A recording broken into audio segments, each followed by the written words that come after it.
Welcome to the channel, Reverend Dr. J.W. Morrison, theologist, Central Coast, New South Wales, Australia, fresh in from sport, winging.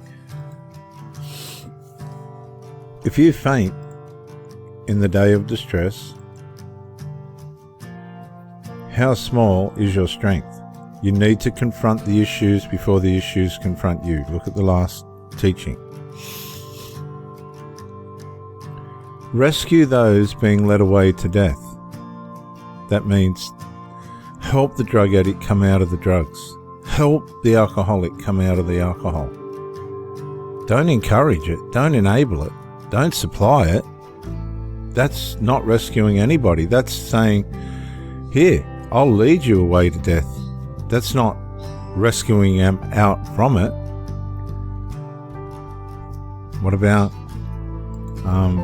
people that aren't transparent and reciprocal? Have you got the courage to say to your partner, you're not being transparent, you're not being reciprocal, you're not turning up when you should, you're not communicating, you're always pissed or stoned or one thing or another, you've got to run after dysfunctional people and all this sort of stuff.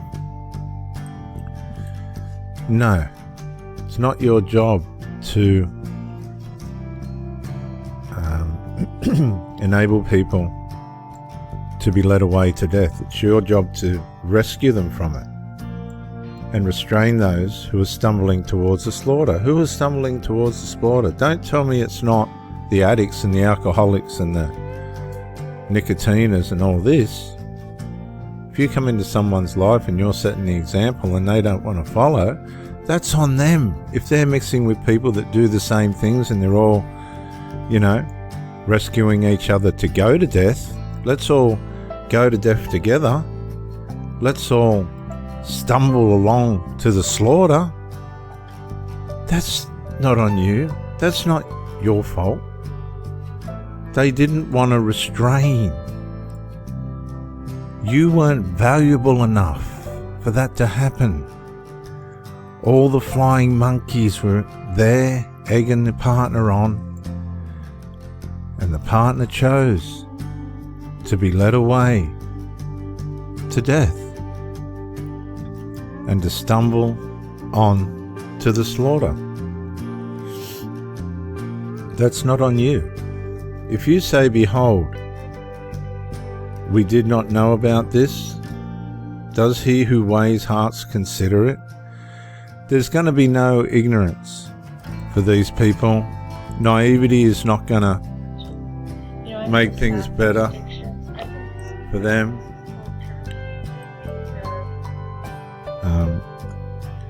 Ignorance and naivety isn't going to work. It's not going to help. It's not going to get them off. They know. And did you tell them that you had issues with some of the stuff that was going on, or did you just sit silent? What did you do? How did you try and help your partner to come away, to try and restrain from stumbling to the slaughter? I've watched my partners come towards the light. I've watched it with my own two eyes. I've watched them looking at the light, looking at it and going, I can see the light. In their mind, you can see their mind going, I can change this. I can actually change the way my life is. And this person will walk with me as I come into the light.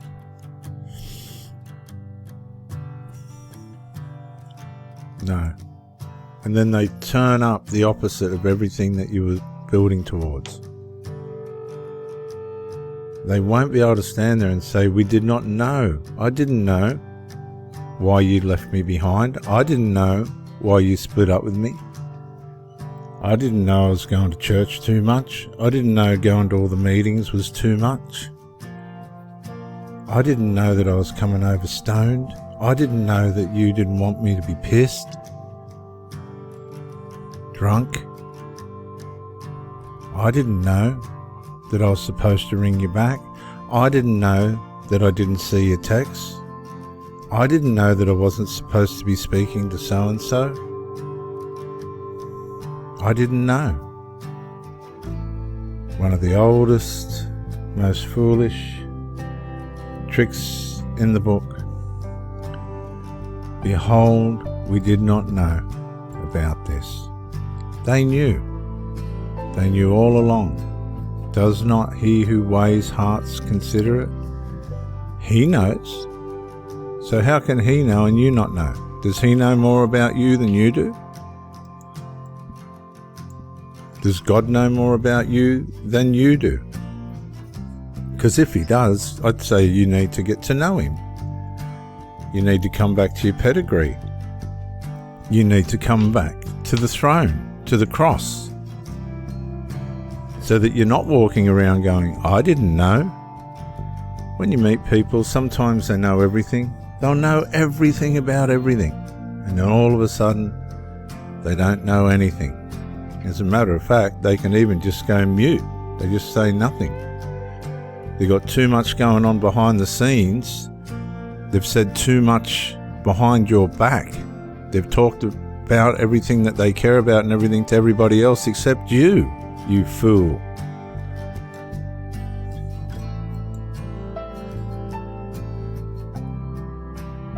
That's why you can't be faint. And that your strength can't be small. You haven't got time. These people will run you into the ground. They'll run you into the ground. Does not the one who guards life know? He knows what's going on. And if you're with him, if you're in the light, he will show you. He will protect you. And will he not repay a person according to their deeds? If somebody's come into a relationship, intimate relationship, they knew what the idea of it was, and they dishonoured themselves. They just dishonoured themselves. You might never be able to bring that person to a point where anybody else saw what was going on. But God did. That's why vengeance belongs to the Lord. That's why he's the one who guards your life. He guards our lives. The light was there. I say to these addicts and that, the light was there the whole time.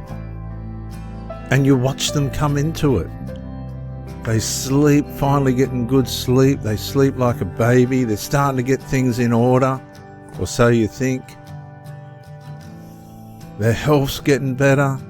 Their body's starting to manifest things out. They're getting operations done and they're getting all fixed up. And then what?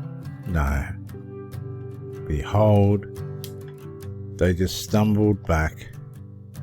They couldn't restrain themselves. They stumbled back towards the slaughter. Just stumbled like a sick cow in the slaughter yard, stumbling up the race to be finished off, cut up for pet food. Like the sheep, the sick sheep, stumbles up the race to get its throat cut to be chopped up for pet food. Just stumbling around. Harm after harm. Oh yeah, we can laugh all about it. No. Because the one who wanted to guard your life from harming yourself and hurting yourself and making excuses for yourself and passing all this horrible behaviour on to children, supplying them and watching them, and then possibly someone gets killed. I've had partners where the kid's been killed, bashed to death, OD'd, hung. They hang themselves. Be nice coming home one day and someone's hanging in the lounge room. Who are we going to blame? Ourselves? Partly, maybe. Partly. Now, some of you people need to weigh up your heart. You need to have a close look at your heart and go, hang on a sec. What actually do I represent? What actually am I standing for? Is this just some kind of a joke that I represent? If my life was put under the spotlight, would it be what I make it out to be? Am I what I think I am?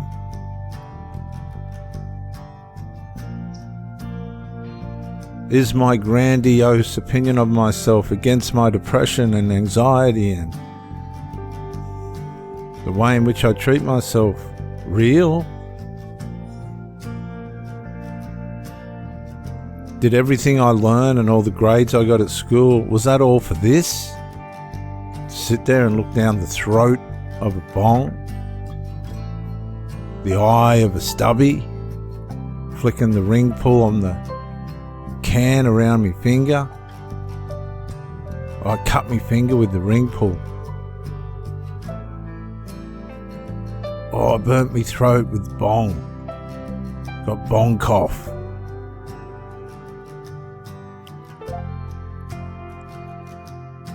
Yeah. It's time you considered and weighed up your heart. Are you hurting people? Are you causing people to hurt you because you're not representing yourself? You're being caught out, stumbling around like a fool without any restraint for what's best for you.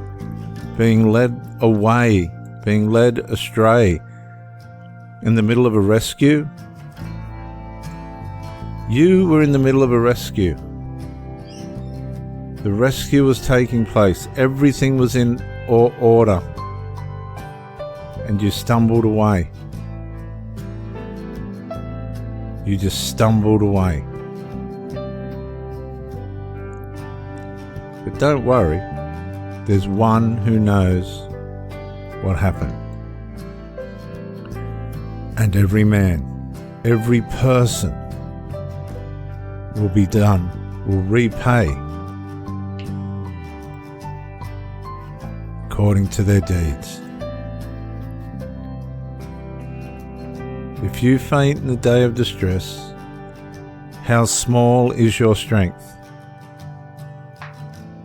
Rescue those being led astray to death, and restrain those stumbling towards the slaughter. If you say, behold, we did not know about this, you're not going to get away with it. Does not he who weighs hearts consider it? Does not the one who guards your life know what's going on? And will he not repay every person according to their deeds? I'm Reverend Dr. J.W. Morrison, theologist, Central Coast, New South Wales, Australia. I think we've all got a lot to consider. Thank you for joining me, and bye for now.